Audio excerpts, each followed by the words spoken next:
cushion for my arm too. You can use your sweatshirt. Courtney, you drive. Really? What if we crash? Then you're in deep shit. Oops, you're not recording it, are you? Maybe not. Maybe. Okay, Paige. There's always a troublemaker in the group, and I think it's you. Okay, here we go. Ah, shit. Okay, here we go.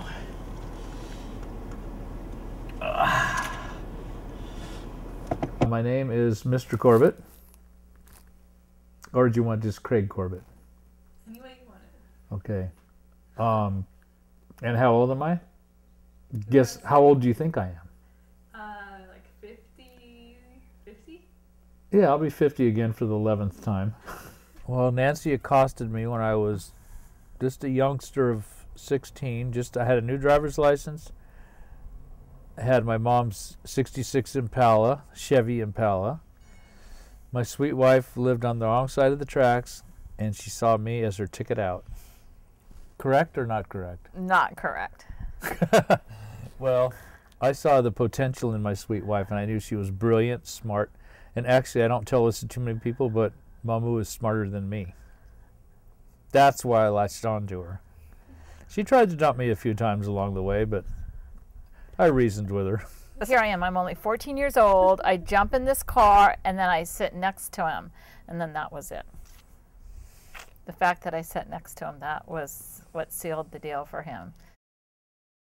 One day he found out he had the lump, and he went to his regular doctor, and he sent Craig right away for a biopsy.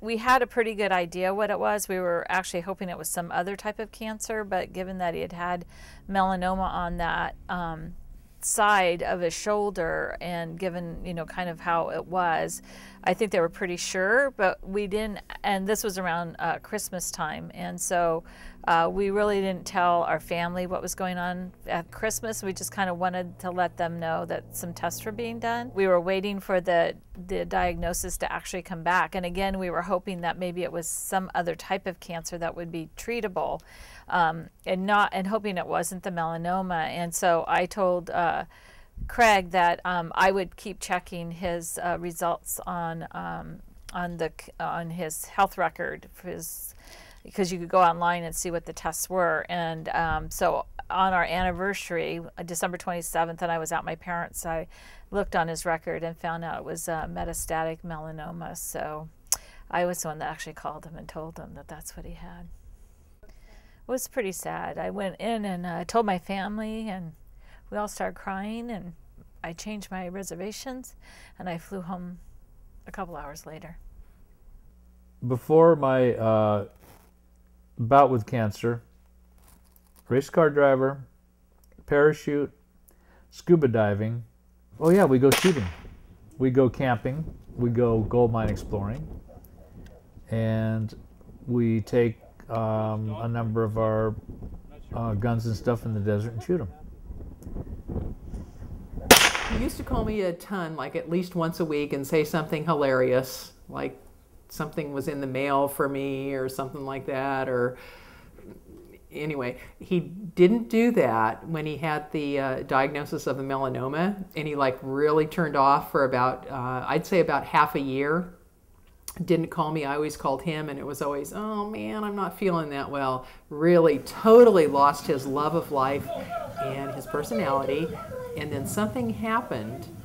I think it was that he got on a really good painkiller, and it may be morphine, and now he's back to normal. Well, he'll spill back quotes from my dad, and that's how I know how he feels. He'll say something like, well, it doesn't matter about me, and that's why my dad, who had died of pancreatic cancer, would say the same thing to us. Doesn't matter about me, kind of like that would be self-sacrificing, but he has his dad, his father, as an example, and so do I. So he's kind of like, in a way, going the same way as my dad. Yeah, my dad would never want special treatment, and I think that's the same with Craig. Like, he doesn't ask you to drive. He wants to drive places. I think somebody wants total independence. Craig's got the other gig, the fact that he has that arm that he's actually facing that problem.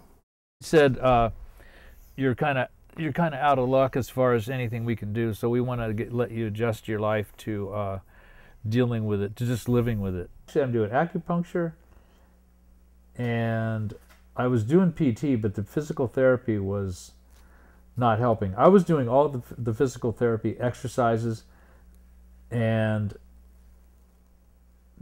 I was doing the exercises. I was moving my arm up the wall and doing this and that, and then all of a sudden, like I normally kept my wallet in the left hand, in the left back pocket. I couldn't pull that out anymore, so I thought, well, it'll be a day or two and it'll get better. So anyway, a day or two after that, I couldn't eat with my left hand. I normally, I'm left-handed for eating food, so that went south. It all went south very quickly. I'm sort of pushed to do things, even though my arm is not doing too well at all.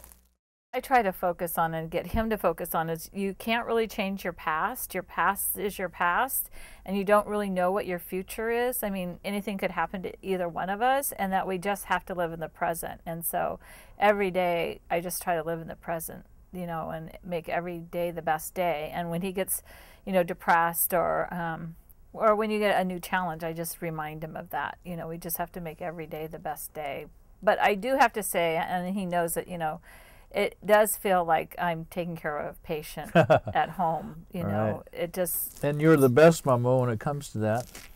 Because, you know, some days it doesn't let up. There's always, you know, whether it's a new symptom or a new test or a new, you know, whatever, it's there's not much let up. I really push him not to pass opportunities up, even if he doesn't feel good or he's worried about his arm getting worse. I just say, you know, you got to make the most of every single day, and I really push him to that. So, you know, we have this trip coming up to Bon Air, and he was thinking he wasn't going to feel good, or what if, you know, his arm was worse. Well, it's not going to make a difference whether you go or don't go, but if this is your last opportunity and something happens and you miss out on it, that would be pretty sad.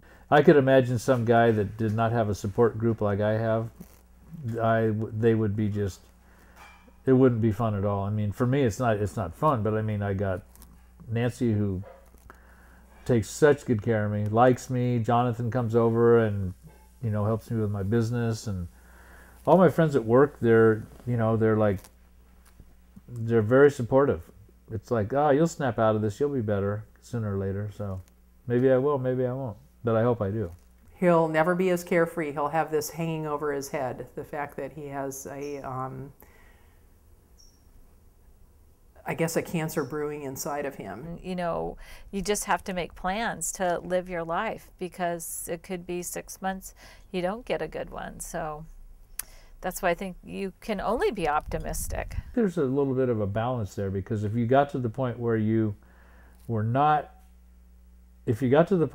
depressed, you could go downhill in a real hurry, you know, because you just could. You got to be optimistic. If you lose that optimism, then it's a hard struggle to climb back up the hill. When I went to the doctor, I said, you know, you think I'll be alive in 5 years? And the doctor goes, I don't know. And I said, you think I'll be around in 1 year? She goes, maybe. So you got that stuff to deal with. So, you know, what are you going to do? You got to just go, you got to play the cards you're dealt. When I was taking the treatment for the first year, I mean, I could sleep almost all day, because it was the interferon. It's like chemo, but it's different, and it makes you feel like crap. But now that I'm off of that stuff, I have plenty of energy, but I do have to rest and get my arm up to relieve the pain. If my leg was screwed up like my arm is screwed up, I would not be walking on the beach. I would be either with a crutch or a wheelchair, so I'd be way worse off. We make a lot of plans, though. We do plan to do a lot of stuff. Kind of like to take that cruise, actually. Think we could get along for that long, Momo? Yeah. Okay, we'll give it a try. You get a running start and jump. Okay. Jump. Good one. Whoa, Nelly. Try it one more time, Johnny. I think you'll make it. I think you'll make it.